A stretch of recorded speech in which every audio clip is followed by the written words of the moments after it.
Hello and welcome to our today's online training for students. My name is Jürgen Teilmann and I've been working for Dlubal software now for the past 2.25 years.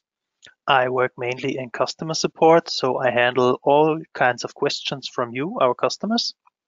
And today I will be your host and presenter for our students online training.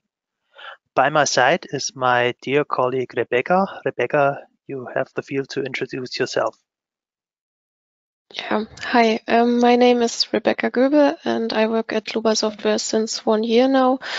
And I work in customer support also, but also in the development for web service and API. And today I will answer your questions. Thank you very much, Rebecca. So she just told you she will answer your questions.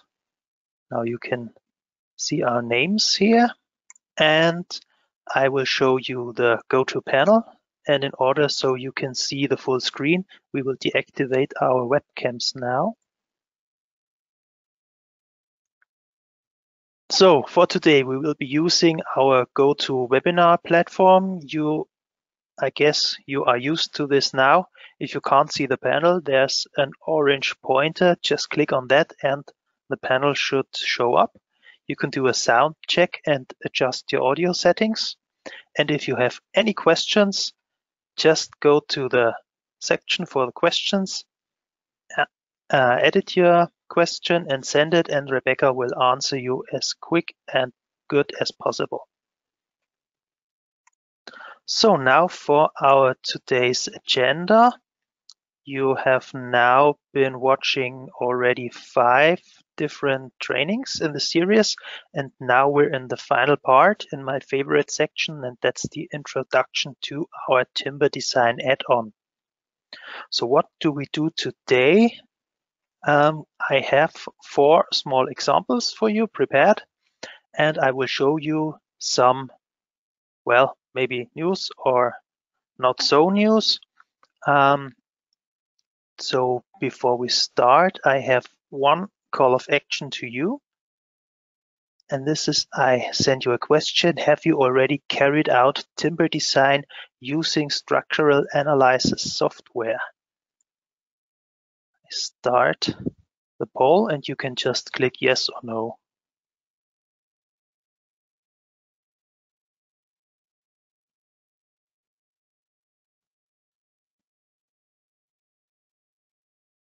Okay, all of you have voted. I close the poll and display the results.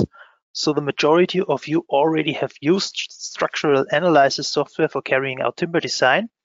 For the rest, don't worry.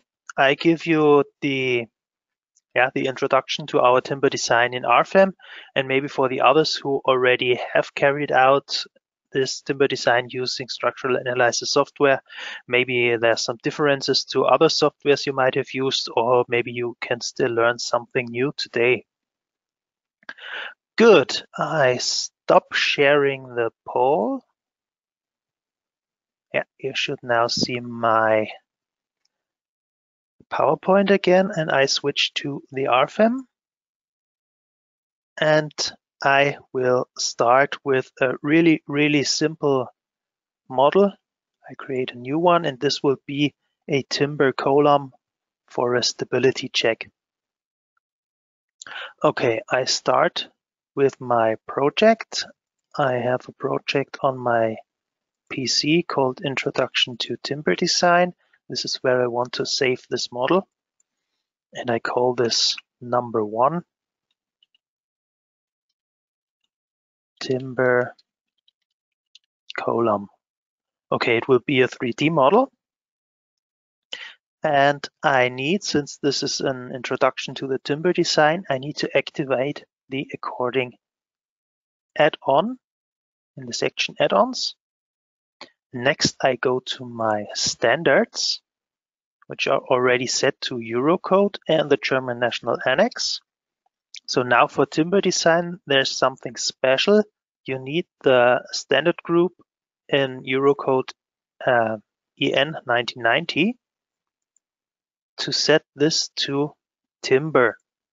That's because of regards to our serviceability limit state, I will show you later.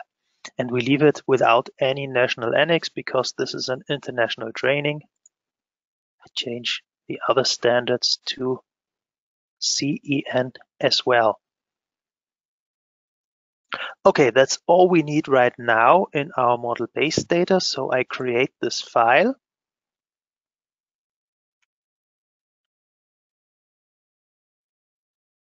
Okay, I have my working plane set to the global XY plane. And now I start with one member. I could set it via two nodes, but I choose another option. So I click on the drop out arrow, and then I set a single member perpendicular to my working plane. Then I get to the usual dialog you might know right now, new member. I say this is a beam member and I want to give it a section. This looks really good right now, but I think I just edit it just to see if it's the correct one. So it's not the correct one. This other one I don't need, so I delete it. This is just a carryover from a former model I used. So I want a rectangular cross section. That's okay. I could also use the library, but I'm already in the correct section. And the material is wrong.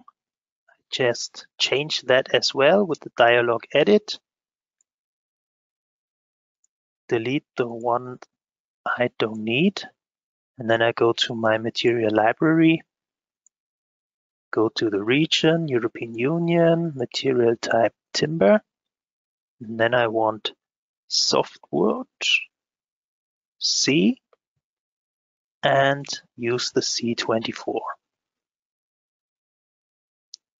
Okay, so that's my material for this cross section. And now I need to edit the dimensions. So I go to parametric massive 1, and then I can edit my dimensions. So it's 160 millimeters in width and 200 millimeters in height. And say okay, and now I have my cross section defined. And you can also see that the material is now adjusted accordingly. I hit OK, and you see another dialog for the length of my member. I want this to be 4 meters long. And you see a little picture of my upcoming member, but it's showing downwards in the positive Z direction. So I want to flip it around, and I can use this in my dialog. There's a small button for flipping the orientation of this member. And then I can set it right on the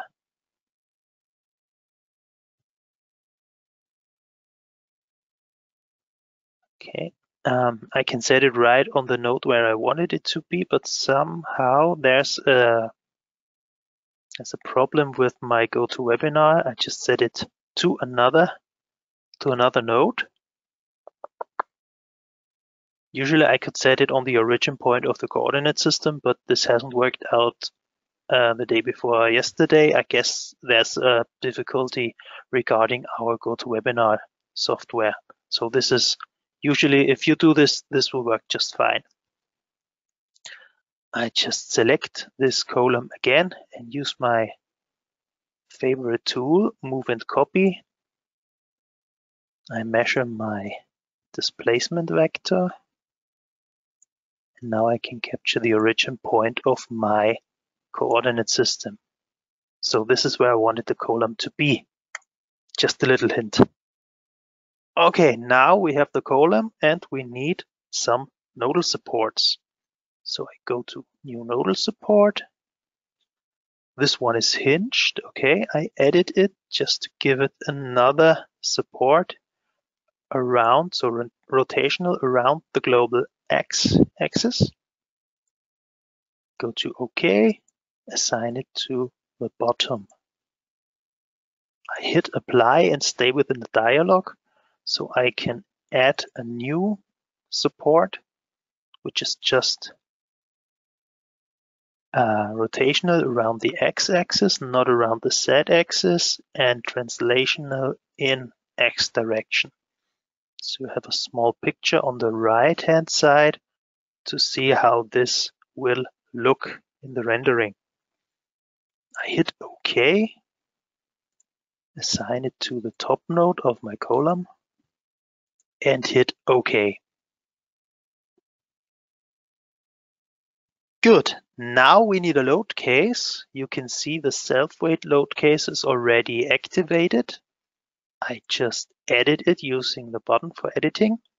Because I don't want to calculate the self-weight, I deactivate the self-weight and I make this one a design load. Okay, so this is all the forces I want to calculate are given as design loads in this example. This is a permanent load case, and we have our load duration, and this is the point why I told you we need to have the timber, the EN 1990/timber setting. I can go to base and I can also change the standard group for my combination wizard and classification within this dialog. And if I go back to my EN 1990, which would be set by default, I go to the load case and there's no possibility to enter the load duration. So I go back, like I told you, EN 1990/timber, say OK, and now I can edit the load duration and I set this one to medium term. Good. What I also want to do is I deactivate my combination wizard because I only want to use one load combination. So we have the load case. We need a design situation. For the stability check, we just need our ultimate limit state. So I delete the other ones. And the design situation is also active for the timber design. This usually happens by default, and sometimes you should check that too if you want to do a design situation for a certain add-on to have it activated in this section. Okay, I go to load combinations. Since I said I want to define them manually, I will do this right now. And using this little start button, I create a new load combination and go to assignment, and I assign my design load.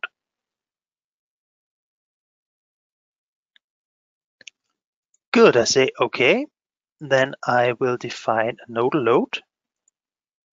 Program asks me which load case, which is pretty straightforward because we only have one right now, and I set my node load to the top of my column like this. And we need to apply a force, in my case of 150 kilonewtons. We need a direction for that force, so I go to load type, coordinate system global in the Z direction, and this is the one I want. Otherwise, we could change the direction. Say OK, and the load gets applied. Okay, so I have all I need for a structural analysis of this column, and what I want to do now is assign the design properties. I go back to the dialog of my member with a double click. And you can see that we have several tabs I haven't shown you yet. We had section, now I go to the design types. And here we have effective lengths. So because in timber design, we normally work with our equivalent member method, we need to have effective lengths for the stability check. Right now, there's no one defined. I click on new effective length.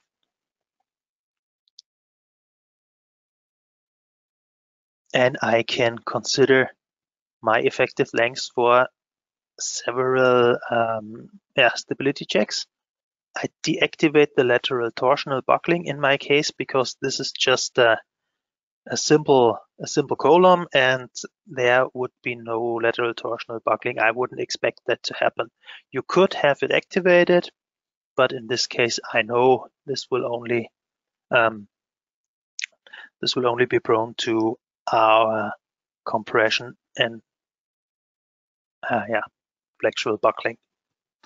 I go to the next step where we set our nodal supports just for the effective length. So you know what I mean. On the right-hand side, there's a small bitmap, and you can always use this button. I circle my mouse around to go to the dynamic picture of your model. And so you can enter your supports according to your global nodal supports you have.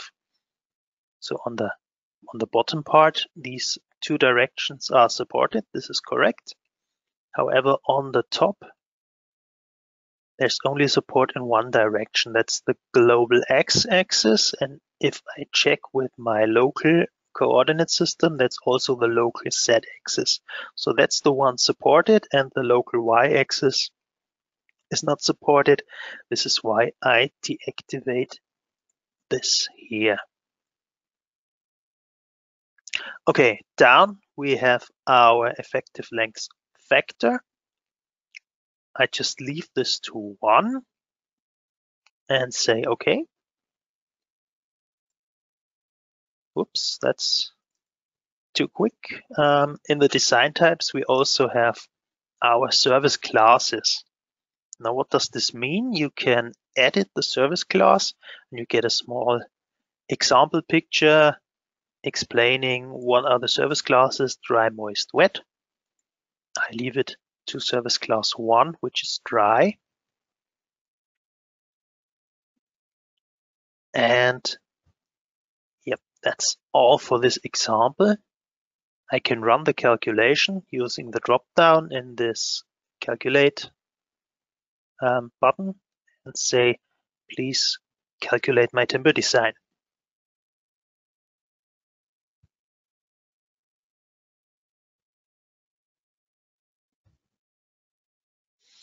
Okay, you can now see in the table down below, you have your design ratios on members. Design checks are fulfilled for the section proof and the stability check. You can also do a double click maybe on the stability check to get to the details of the design check. And then you have all the formulas the program uses, and you can do in a comparing calculation to check if your model does the right thing. So I go to my effective lengths and I say, okay, it's 4 meters and 4 meters. It's a bit strange to me. So I go to close and I go back to my member design types. I go to the effective lengths, to nodal supports, and I will check this one also with, there's another info button, which is the correct of my 4 typical Euler cases for buckling. And you might have seen already, since I've told you in detail that we don't have a support in the local y-axis, however, a rotational restraint down here, that in the y direction, this is not our Euler case from here. It's rather like a cantilever column. So I go to the y direction for our effective length factors, and I can choose right here, there's cantilever factor 2. I say okay. Yes, I want to delete the results because they have to be calculated new. And now you see that the stability check is no longer fulfilled, since now we have the correct effective length for this column and the stability check fails. Okay, so another thing I want to show you here is in the input data in the ultimate configurations. I go to member stability, and there is a stiffness reduction due to creeping. It's a reduction of stiffness with a coefficient, but that is according to DIN EN. So this is only applicable for the German national annex of Eurocode 5.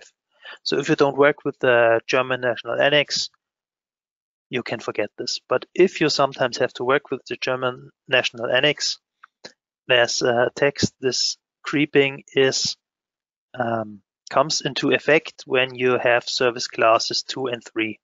So that's also something we haven't used in this example. But just that you have seen it once, that would be here. Okay, no, this time I don't want to delete my results. I save the model and I will go on with my second example of today. This is up here, number 2, design supports. So we have now a small flat roof, wall mounted on the left hand side, and there's a beam supporting this roof on the right hand side. And we have these pink little thingies here. This is about the design supports I will introduce now. These are predefined now, and just to let you know, the design supports have 2 main functions I want to show you today. The first one is they give you the boundary conditions for the design of the compression perpendicular to the grain direction. So this is like with these design supports, you define an area of where the load gets spread onto the beam or the member set. And the second one is you use those design supports for the segmentation of your members or your sets of members for the deflection design in SLS design checks. Okay, so now just to let you know what this model is about, I give you a small introduction to those different design supports I have. So we have underneath each of our nodal supports a design support, and the others are equal on top and bottom. So this is one on bottom of those guys here, and on the purlins, and the other one is on top of our lateral beam here. Good. I go to my member sets. Just want to have them visible, so I can click on the first member set. And in these additional tabs in the timber design, in the design properties, we can go to our effective lengths, but we don't need them here. And I go to my design supports. So we have, since we're now looking at this set of members, we have one at the beginning. This is, remember, where our wall-mounted nodal load is. We don't have any design support at the end of this set of members because this is a cantilever out there. And here where the lateral beam is mounted, you get the internal node support. Okay, and now I just edit the first one on the wall mounted side. I go to edit, and here you can see what you define within those design supports. So this is a support in the Z-axis. You can also add it to the Y-axis to have it in 2 directions. Just deactivate this again. This is just a vertical support. And you can define different length. The picture on the right-hand side shows you exactly what is meant by which parameter. So the length is given by 60 millimeters. That's just the default value. And the width of this design support can be given manually, or you just use the section of your member. This is what I want to use right now. You can also define this as an inner support or an outer support. So this is at the end of my member. And there's another factor for the compression perpendicular to grain. This is by default set to 1.5, and you can also use some of these suggestions. Okay, you can also say it's active for fire design and for the deflection design. Okay, same goes around for the second one. This is here. You can also edit it in the same way as the first one. I say okay. I have my load cases just to show you. There's one load case, just an error load to get some results. And I let the program calculate the timber design.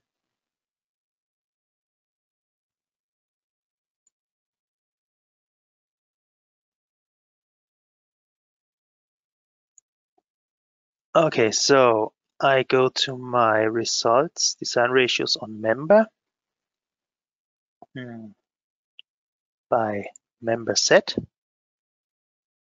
And now we just watch our member set 1. And now there is the section proof, there's the serviceability design checks. And I go to my SP1400, also make a double click on it. You can see compression perpendicular to grain.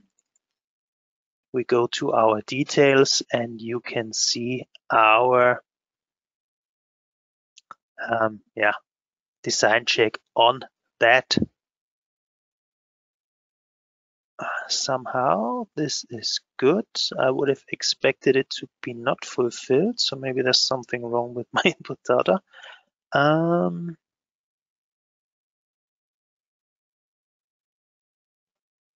Let's see.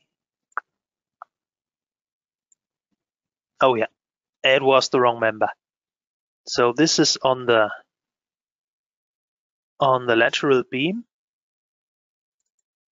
We go to the details of that design check, and then you see it is not fulfilled. You can check the formulas, and sooner or later you will find, okay, this is due to a too small area of the load spread.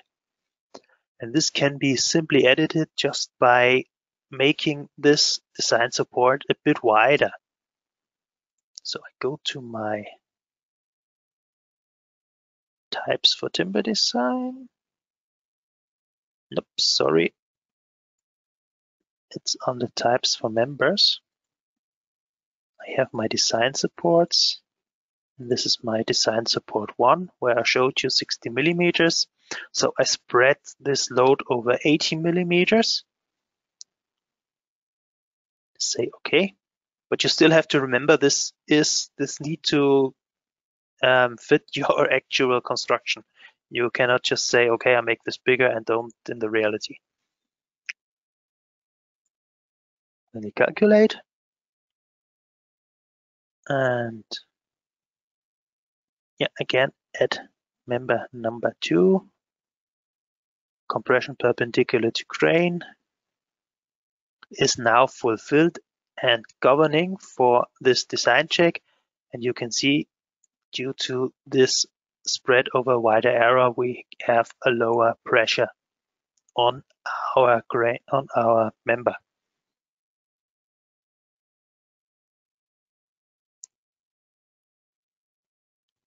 Good. What I want to show you next is when we go back to this set of members number 1, under design types, there's another possibility add those design supports that you can maybe add a notch for the member. So we have the local section reductions, and you can enter any section reductions you want. Go to a new local section reduction, and then you can have several notches and make it a start notch. You have the picture on the right. Just to show you, it will start with a length of 4 centimeters. So that's 0.04 meters. We have it defined by the depth and have a reduction of depth by 100 millimeters. So that is H minus H effective. So it's the delta down here. This is 100 millimeters. It's on the plus z-axis of our member, so the bottom part, that's okay. And we have a notch at support. So this is also vital that we check this here. I say okay. Yes, we will delete the results. And now you have this notch also visualized in the picture, also in the model. If I say reduce the size of those nodal supports, you can see the notch in the rendering of the model. I calculate the timber design once more. And now, just skip this error. This is something dealt with in our development. What I want to show you is the notch at support section proof, where you can also see notches in tension and your design check for this part of the member. Okay, I saved the model.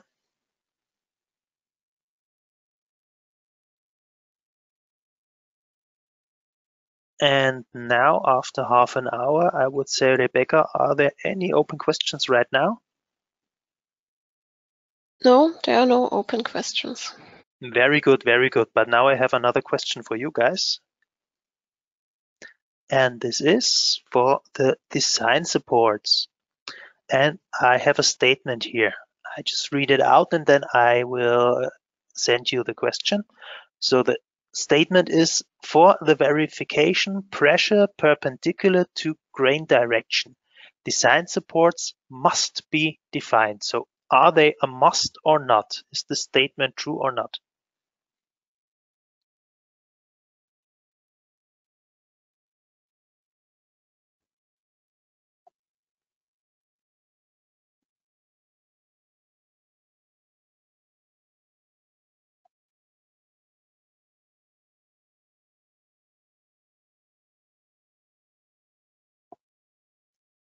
Okay, so far so good.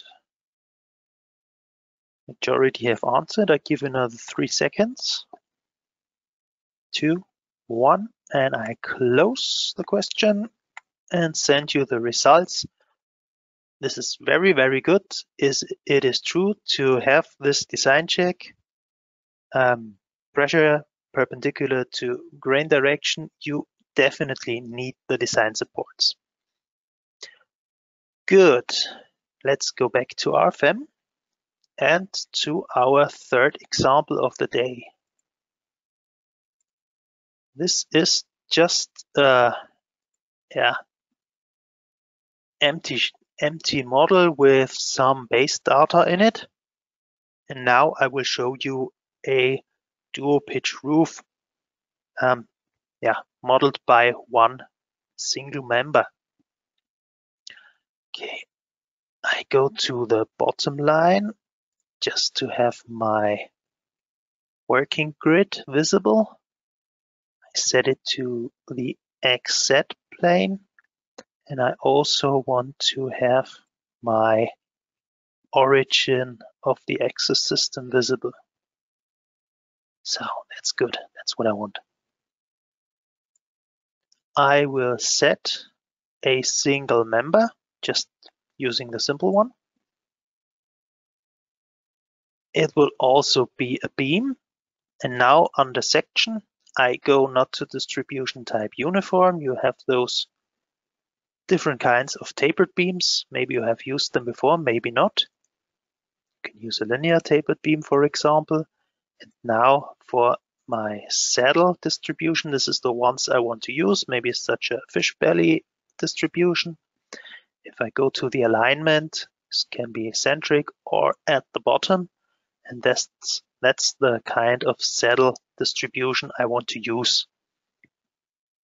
Make this point K, I want this to be in the middle of the beam, so I set it to 50%. That's here. And I want to use my predefined cross sections. So I say at the start of the member, that's point I in my picture. This is cross section 1. And at the saddle point, that's point K, I want cross section number 2. I could use a third one at point J at the end point, but this should be the same as in the start point. So it's a completely symmetrical beam I want to create here. Okay, there's a preview of our cross section, and the material will be GL24C, just to have a glue laminated cross section here. Go to OK and make this one from the origin point of our global axis system 24 meters long. That's here. And we have our dual pitch roof. Okay, next thing I want to do is I want to divide this member, but not really divide it to have small members, but to have internal nodes. So I use the function right-click members, divide member, n intermediate nodes.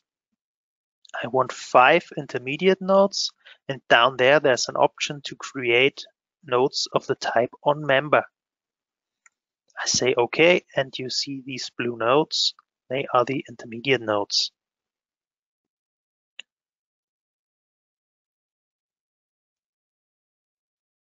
Okay, so now I double click on the member because I want to use these intermediate nodes for my lateral supports for my stability check. I go to the design types again. I create a new effective length. And now, since we have this glue laminated dual pitch roof, now there can be lateral torsional buckling, so I have it activated. We can also use different methods for the critical moment, MCR. Usually in timber design, we use the analytical method, but you can also use the eigenvalue method or user-defined. So what is user-defined? I go to my effective lengths, and this is where you need to and enter your user-defined critical moment by hand. This is a very common mistake, to set this one to user-defined and then never enter this user-defined critical moment. Leave it to 0 and you will never fulfill your design check. So I go back to analytical, and then we want to see our nodal supports for the stability check. I go back to my dynamic picture, which I use a lot. And now we have only our nodes 1 and 2, which are the start and end points of our member. But I want to have the intermediate nodes as well, so I set the check and go to this button just to set all the intermediate nodes. And I want to select them all using the Shift button and set a lateral support for all my intermediate nodes. I scroll into the dynamic preview, and there are my lateral supports and also the supports of my start and end point of the member. You can also see that we use these nodal supports for the segmentation of the critical length of this member in the different directions.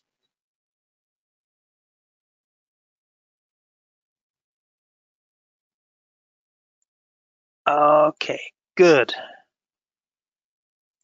I say, okay, we have our supports. And say, okay, once more. Okay, next thing is, these supports are only for the stability check. We need real nodal supports for our structural analysis. So like I've shown you before, new nodal support, make this a fixed one at the start point, and my roller in, stop, not too quick, go to apply, so I have the nodal support, and now my roller in X direction on the end point. Okay, this can now be calculated,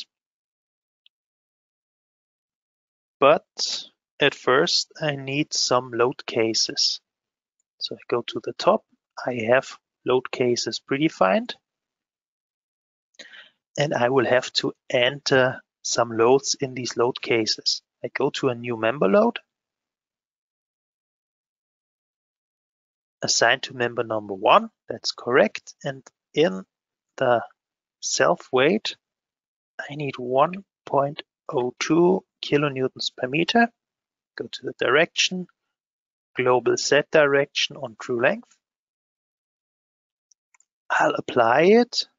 You see the load is now in the load case. I switch to the next one. Also on my member number 1, I can, since I know the number, I can edit it right here. Make it 2.7 kilonewtons per meter, again in global Z direction. Apply and next. Done. Then I go to Schnee, that's the snow load. You can learn a bit German here. And you can also, if you don't remember the correct number of the member, use the picking button and pick it in the model. Snow load is now 3.15 kilonewtons per meter, and we have the global Z direction on the projected length right now. Go to OK and have all my load cases with loads defined.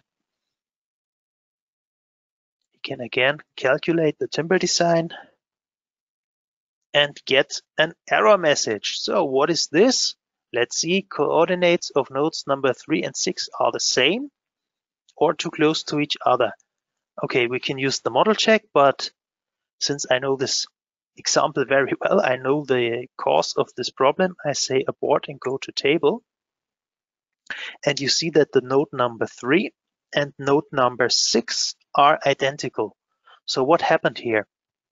When I created this member with the saddle type cross-section distribution, I created an intermediate node in the middle of this member. Afterwards, when I divided this member by 5 intermediate nodes, I've created node number 6, which is identical to this one, which is locked and cannot be edited anyway. So now I go to this identical node number 6, which is not needed, which is simply duplicated, and I just delete it. That's all I need for solving this problem, because we have the intermediate node in the middle of the member, and we also have our support for the stability design check. Okay, start the calculation once more. Now it runs.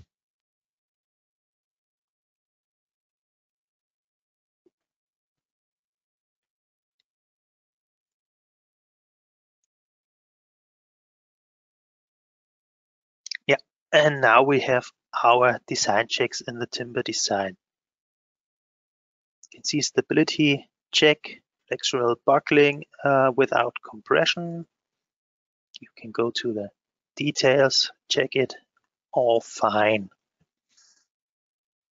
There's one thing I want to show you here, because for this type of section distribution, you can always get the question, where do I find the point on the member with the maximum of our bending stresses? Because we have a linear distribution in the member, but a nonlinear distribution of the bending moment.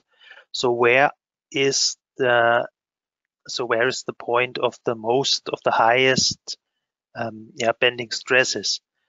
Usually, if you have a uniform section distribution, it should be in the middle of the beam, but not with this saddle type distribution. So I go to my design checks on members. I don't want to show an envelope. I want to show the max of selected design checks.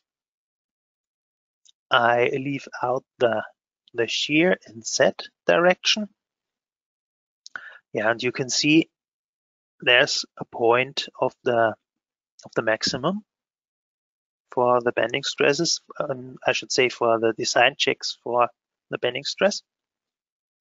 And if you're not sure if this is really the exact point, I want to remember you that this is an FEA program. So even these straight members have an FE mesh, which is one-dimensional, but you have FE nodes and you calculate the exact results on those nodes.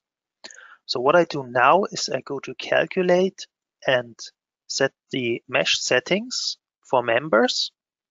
And there we have the member divisions. And I set this to a very, very low value of only 2.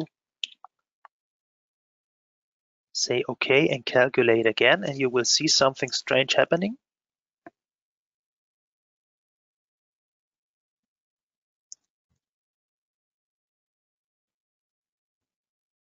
Because we now have these strange values and a really strange distribution of our design checks. This is due to the very, very coarse FE mesh I have entered here. I make another example of a very fine mesh. Make this 48. This is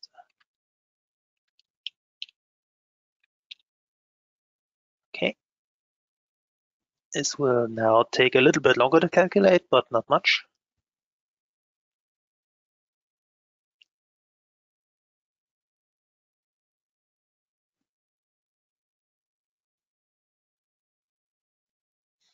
And now you can see very nice looking distribution, and you can identify pretty easily the place of the maximum bending stress. So this is maybe now too fine, but always remember the rule from FE calculation that the mesh has to be as coarse as possible, but still as fine as necessary. Okay, another thing I want to show you in my section proof with a double click is that you can check the cut to grain angle if you need this. It's here in the design check details. Good, that's for this model. And I have another question for you. And this is another statement. And this is to determine the location of the maximum bending stress, a not too coarse member subdivision should be chosen. Is this true or false?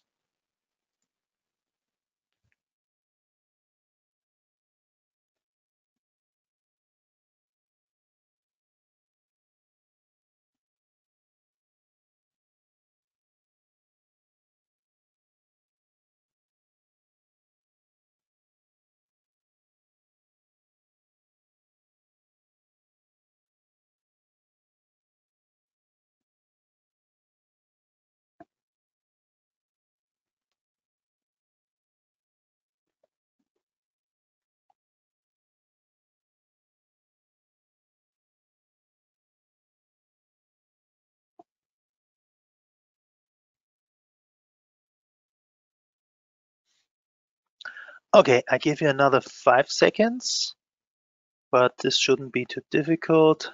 Guess you know the true answer. 3, 2, 1. Okay, I send you the results. Oh, I hope I didn't put too much pressure on you, because until the moment I gave you 5 seconds, there were more true answers. Yes, the statement is true, because a 2-course member subdivision would be the second example I gave you, where I set the subdivisions to the number of 2, where we had this exact kind of results. So this one I have now is 2 fine. The first one I showed you with the 24 subdivisions would be accurate for this example. But don't forget, this is a job of you as upcoming structural engineers to always have in mind that you need to check the size of your mesh. Good. Now for the fourth and last example of today. Now it's the same again. I have something prepared, some materials, some cross sections, and now I want to model it's a truss member, some kind of lattice truss, but of timber. And I want to show you one thing in the model base data here. Under settings and options, there's the option for member representatives and also member set representatives. So what is this? A member representative is kind of a template that helps you modeling and designing a huge number of similar and basically the same members. So if this check is active, you get another tab, Member Representatives Wizard, where you can assign different properties. The rib flange is not needed here, to group those members into the template. So now we have the basic settings for the representatives, all members of same material, cross-section, line type. Member types, lengths are grouped in this template. You can also use hinges, eccentricities, member supports just to separate them, but we don't need to separate any more than the default setting. Okay, go back to OK. And now we just quickly and easy make this thing work. I set a new single member, which will also be a beam. Make it a cross-section distribution uniform with member number 1 of the material number 2. Yes, that's the correct one. Say OK and start from my origin point, 14 meters in the positive X direction. It's here. You can see already that there's a small red rectangle, a small square, which is the member representative. Okay, now I divide this member with one intermediate node, and this time I really want to divide the member, so this check down here is not set. And now I deselect the model, and you can see these red squares for the representatives. And if I click on the squares, I have all members that belong to that representative selected. And I double click on one of them, and I have my members 1 and 2, and I can edit them simultaneously. So if you have a really big model with really lots of those kind of girders or columns or whatever, you just click on the representative and you can edit them all at once. Good. Next thing is I want to select the middle node here and just move it up a bit. So no copy, just moving it in the Z direction by minus 1.8 meters. Okay, so and now this is my upper girder, and now I want to define the lower girder. Just doing the same again, a beam member, this time with my cross section number 2. Say okay.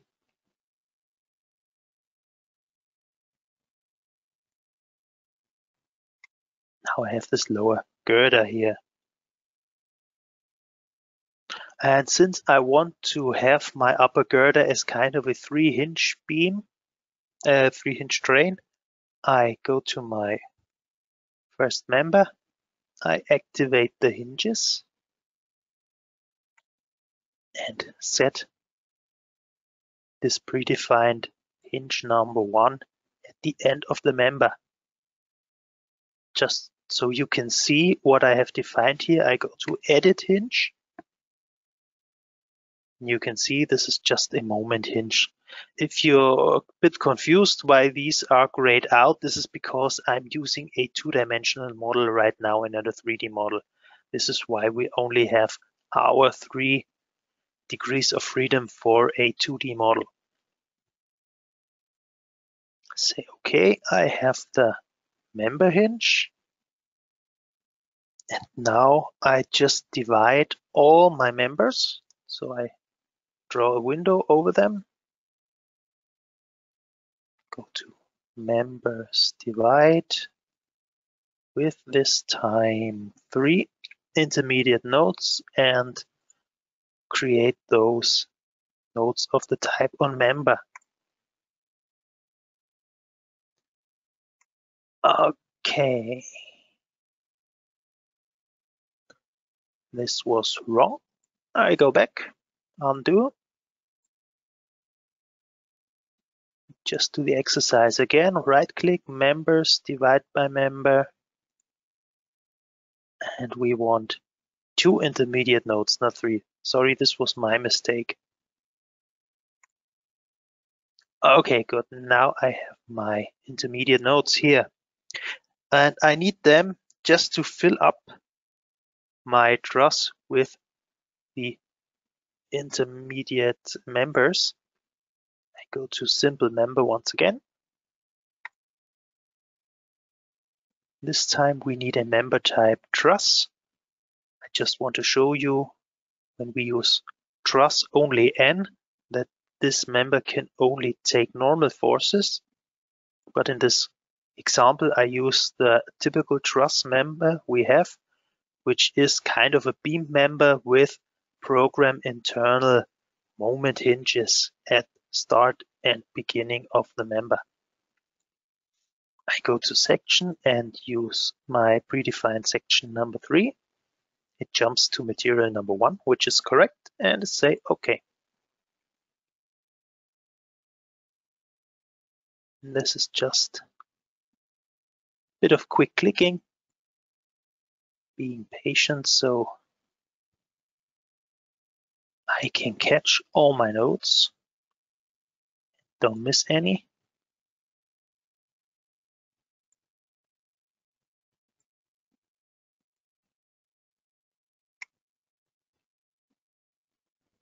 So this looks good. This is now my truss fully modeled. We of course need our nodal supports. So I do this once again. The gelenkig means hinged. On the start, hit apply, and verschieblich in X means the roller in X direction. Okay, now we have our nodal supports. Good, we have again 3 different load cases. In load case number 1, we use the active self-weight, that's okay. And now I want to apply my member loads. I go back one step. I use my member representatives to apply those loads. So I hit member representative 1. We have our complete upper girder selected, and now I go to new member load. This will be in load case 2, 3 kilonewtons per meter, and we need global set on true length. Apply. Go to snow.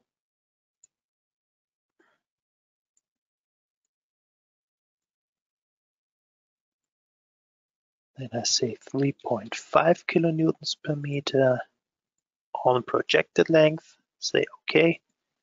Now we have our load cases. And we can start the calculation.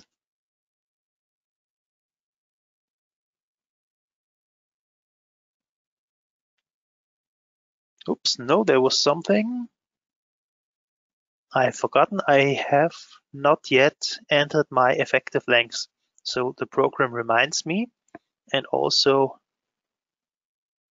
in the input data, yeah, the objects can be designed, but there's only a section check, not a stability check. That's why we have the overview, no effective lengths assigned.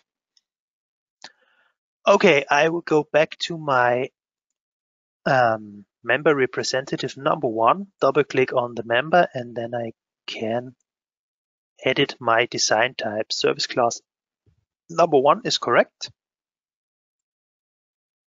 I go to this predefined effective length number 1, and I show you in the nodal supports that there's an effective length now given as absolute values. This is 7 meters. You can also measure it out.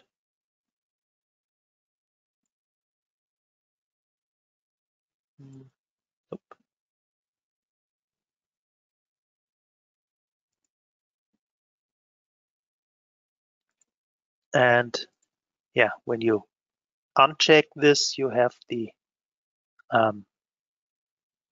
length factors and not the absolute effective length of this member. Okay, I can write a comment, so we can say this effective length is for the upper girder, and I say OK.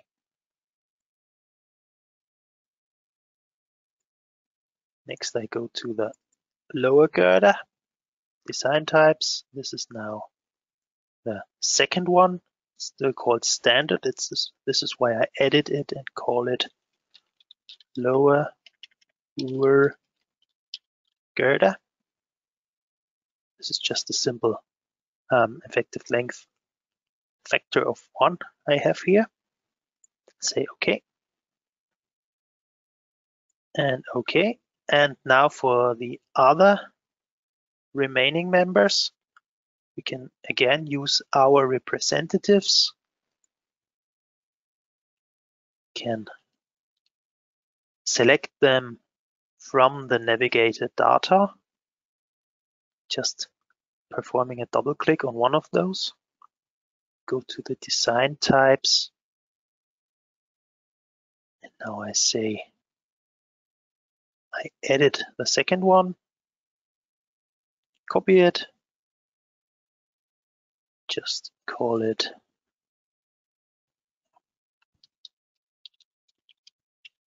truss members. Say OK. And now where is it?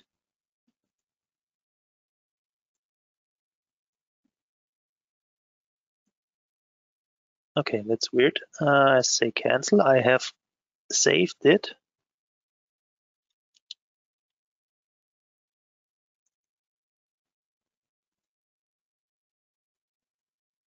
And now it's here. Okay, so maybe it would have been a better idea to just set a new one and then have it already available. But now this effective length is assigned, and we can perform our stability check. go to calculate.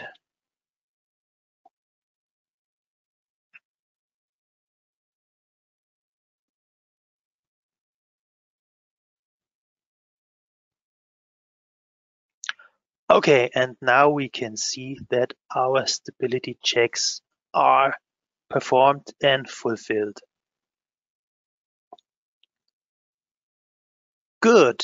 So I save this model.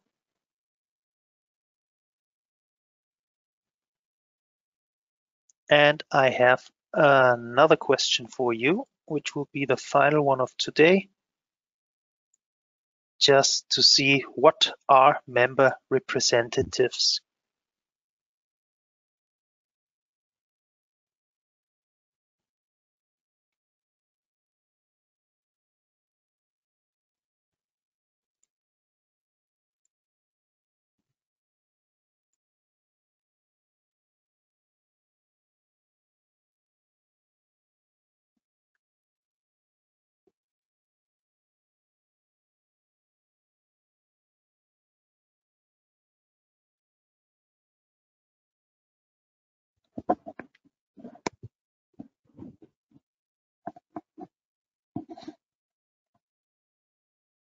Okay, till now it is undecided. It's about 50-50. Let's see who's right and who's wrong.